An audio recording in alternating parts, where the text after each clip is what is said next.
Hey kids, inside this case here we have a pretty cool piece. This was donated to the channel by Daniel. You know Daniel, he's my good friend. We went shooting a lot and he had to go and have a kid and a family, but you know, he still wants to help the channel grow. So he actually donated a gun to the channel and it's a pretty cool one.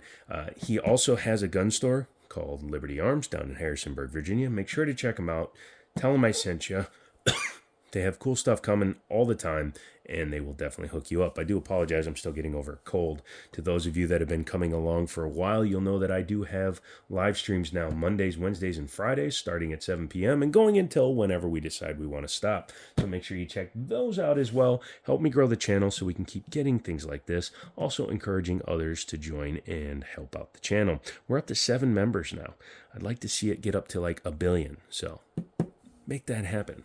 But inside here, Daniel knows that I like me some 45s. And he also knows I don't have a plain one. So what he did was, he picked up a very, almost completely stock, Auto Ordnance GI 45 and ACP. Yes, in 45 ACP, pardon me.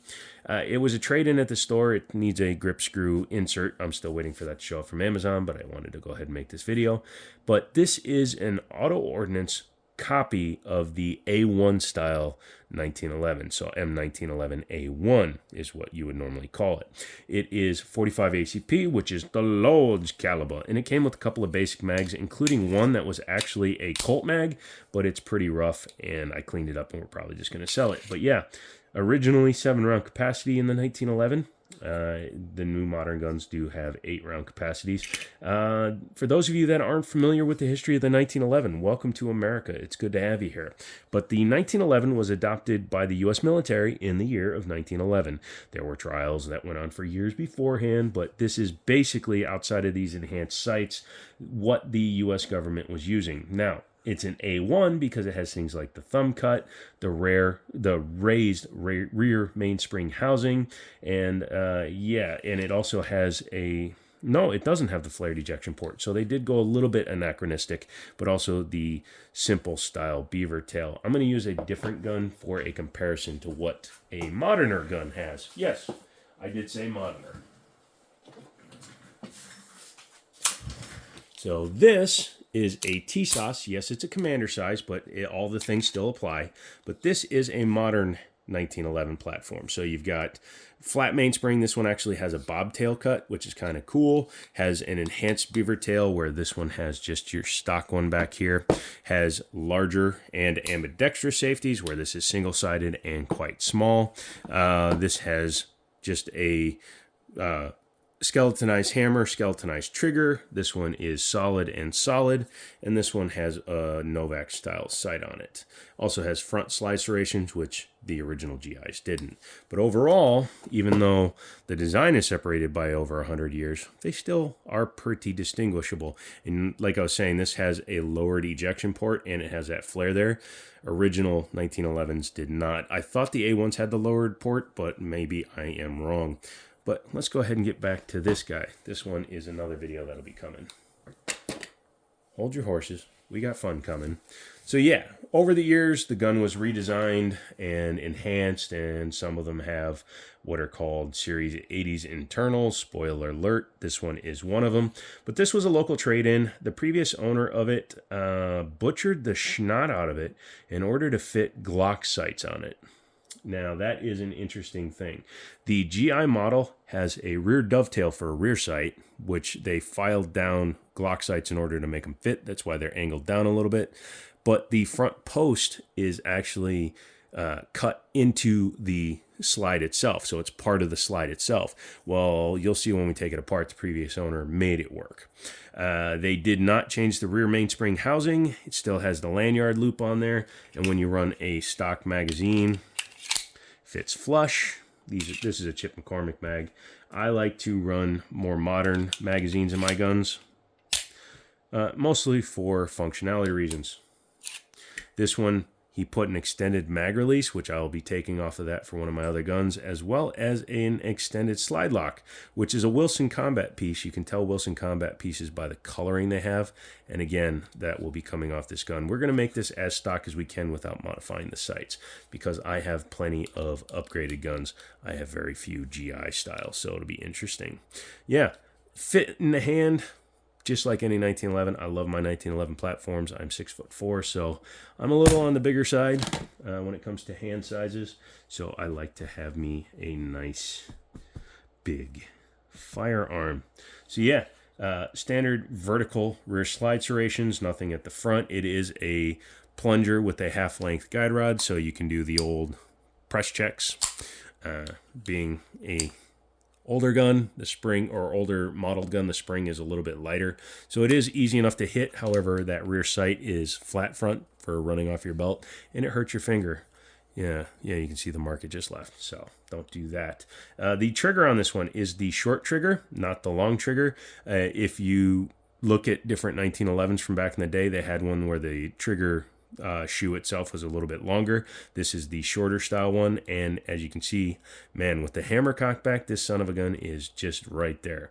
It doesn't appear that the trigger's been changed, but if this is the way Auto Ordnance was sending them out, much love to them, because very, very nice. It's modeled after full mil spec stuff, so it's about a 5 1/4 pound trigger, but the reset is right there again, and then pulls right into the next shot. Some people that have much more generous hands than I do can experience something called hammer bite, which is when the hammer, when it's under recoil, you can see if you have calorie enhanced physical attributes, aka fat hands, you can actually pinch the skin of your hand in between the beaver tail and the hammer. That is something an enhanced beaver tail like this actually prevents and eliminates. You have to be quite calorie enhanced to defeat that kind of a beaver tail.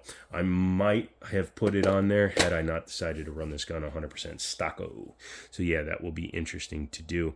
The beaver tail, the grip safety does not have an enhanced memory notch at all, although it seems to stand a little bit more proud than some of the actual Colts that I've played with in my day.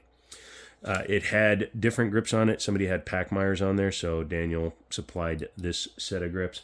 It has, also, I have a set of wood shinier grips on it that I like, but since Daniel contributed this to the channel, I decided to use the grips he provided, which are a little bit more dulled and fits the ethos of a actual A1 1911 better. You know me, I like to run G10s and nice grips on everything. I like to modernize everything. It really pains me not to put grip tape up here and leave all these parts on there, but again, most of those will be coming off. The sight picture seems pretty decent. However, when you see what he did to get this front sight on there, you will see that this might not even shoot straight at all. I have to take it to the range and find out. Again, 2024 should be a good year. I will be taking a lot more guns to the range, so keep your ears open for that. I'm also dedicating one of my new safes just to 2024 guns. So at the end of the year, we'll pull out the guns from the 2024 safe and see which ones we keep. So make sure you become a member or at least subscribe to the channel to see that stuff. What do you say we go ahead and pop the top off and check out the internals? Okay. Thank you. So go ahead and rack it and make sure it's clear. I did a little bit of polishing work to it, so it is running pretty smooth. Go ahead and lock your safety to the on position, which is the only way a 1911 actually works. You can't do it unless you cock the hammer first. And for those of you say, oh, well, that's the safest way to decock the pistol, it's fine. But don't ever tell me that you can't do that, because in competition, the two-handed decock is actually much more prevalent. Anyways, lock it into position. Some 1911s you will need the bushing tool for it. This one is not one of them. Simply push down and make sure to block that from flying. I have multiple holes in my ceiling tiles from me being a dum-dum and not doing that. Once that is released, you can go ahead and bring the gun back. You'll see 2 notches in the slide. You're going to come back until you can see the bump on the slide lock comes into that hole. Then you can easily remove it. I like to flip it upside down when they have half-length guide rods to make sure they don't fall out. The spring is pretty tight on this one, so it doesn't wobble, wobble, wobble, wobble, wobble. I also just recently oiled this gun, so that's why I'm doing this on the paper towel. Once you've done that, you can spin the front bushing off. Yes. There you go. And you can then drop your link into the technically forward position and pull your barrel out. Taking a look at the slide, you will notice something back here that is strange for a 1911, unless you're one of those, concerned citizens from the 80s. Yes, this is a Series 80 style 1911. It's not a Colt manufactured gun, so it's not a true Series 80, but it is a Series 80 style 1911. Boo. I don't know if I'll be able to get it on camera very well. Actually, I can. You can see he boogered the hell out of it to get that front sight in there. I just have a little bit of Loctite in there. I am going to make sure that, I can at least get a couple of shots off, and then I'll probably wind up JB welding that sight in there. The tritium is very dead in there, but I'm not going to worry about that. If it's fully dead, I'll just put some green paint on that front sight. It's still way better than the GI sights. But yeah, I'm impressed that they went to that much effort to put a front sight in there. For the money they spent on the sights and the time they spent modifying this thing, they could have just bought a slightly upgraded model. As you can see, the text on this thing is super faint, which I actually like. I don't like it when it's overly obnoxious and calling out the manufacturer of the gun or the model of the gun. It's a 1911. You can tell it's a 1911. Stop being a bourgeois. You can see here the shiny parts on the rails. That is my work. I like to go ahead and polish out those rails as much as possible. I also polish my feed ramps a bit. This isn't finished polished. I only took it down to 480 grit. I need to take it down all the way up to like 1,000 or 1,500 grit to make it super smooth. But the way it is now is a very shootable slide to frame fit. I take all that finish off because some companies use a thick, just wet, like Cerakote or a Duracoat or a Parkerization like Rock Island does. This makes it a lot smoother and a much more reliable gun. Now, for this gun, you can see it has a little extra thing there. And when I pull the trigger, you can see that thing pops up. That is the firing pin block for the Series 80 gun. Now, it's lambasted in the 1911 community because if I had this all disassembled, you could see it. But this gun has 3 extra parts. 4 if you count the firing pin block itself, but 3 extra parts that actually contribute to a horrible trigger feel comparative to a stock one. If it didn't have those extra parts in this gun, this would probably be a 4-pound trigger. But yeah, having to pull that, which then activates that, which then pushes up, is a little bit annoying. It's still a yoke style, so it is a better trigger than even a CZ75, but it's not quite as pure. And when you shoot as many 1911s as I do, you do actually feel the difference. So what do you say we reassemble it? Make sure the link is forward. Put it back in. Yes, this gun has a bit of extra oil on it. I have not shot it yet, and I wanted to make sure it had the best chance at functioning. I am not a gun reviewer who does torture tests. I am a gun reviewer who shoots guns he likes. And to that end, I like to make sure they have the best possible chance of running a hundo percento. So I like to put the guide rod and the spring in there. You can actually use the spring to hold the guide rod in place. I take the frame, I take the slide, and you start them back together. Make sure the link is in the down position as it is being held there. And then you're going to have to wiggle it to get your guide rod clear of the frame. But once you've done that, you can come back pushing on the barrel until you see the takedown link in the window or the hole there. Once you see it in there, I like to grab the slide lock slide release, wiggle it in there, and then run the slide back just to make sure that the barrel is actually captured correctly. If you get the link slightly off and the slide lock goes in front or behind it, you can actually jam the gun up pretty bad. I then like to bring it to the takedown notch, lift up a bit so you don't give the gun the idiot mark. Luckily, this one hasn't been too bad. Push up while pushing in. You can see how easy that went in. Bring the gun forward and put the safety on. That will lock the slide in position, which allows you to push down while putting the plunger back in. Make sure to maintain control, because if you let that go, again, you have skyrockets in flight, afternoon delight. Put your bushing back into position, locking the gun back together, and go ahead and cycle it a couple of times. Again, lube is your friend when it comes to 1911s. There we go. So, what do I think about the car Auto Ordnance 1911. Well, in my opinion, it's actually pretty nice. It's very, very decently faithful to the original. Again, if they hadn't put the enhanced slide lock slide release and the enhanced mag release, it would be very, very close. The lanyard loop is correct. The raised rear mainspring housing is correct. The grip safety without the beaver tail, all of that is correct. I do believe that the A1s had the lowered ejection port. Somebody fact check me, I guess, depending on the year of it. Other than that, I think it's pretty faithful to the original. I like that it has the upgraded sights just because this isn't an original gun, and you need to be able to see what the heck you're shooting at if you want to hit your target. See that? Hit that. Yeah. So let me know what you thought about this one. It's the second gun that was donated to the channel by Daniel.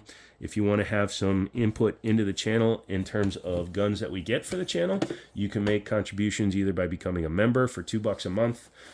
Don't go with the higher levels. Just go with the $2 level because you don't get any extra perks if we're going to the $4 or the $15 level. They're just there because YouTube put them there. But for $2 a month, anytime I batch film, like I'm batch filming tonight, I'm going to do 4 to 6 videos tonight and like 10 shorts. You will have access to those before anybody else. So put access if you made it this far into the video. I'm going to put that back in there with, well, not one of my mags. And yeah, we're going to set that aside. That's going into the 2024 safe along with the Rock PSA and a couple other guns to be taken to the range, get some extended time on them, and long-term reports. So, again, if you want to have contributions to what the channel does and produces, leave a comment below, leave a membership, leave a like. You can go to Patreon. All that's linked below. Come back for another one, and, as always, I'll talk to you later.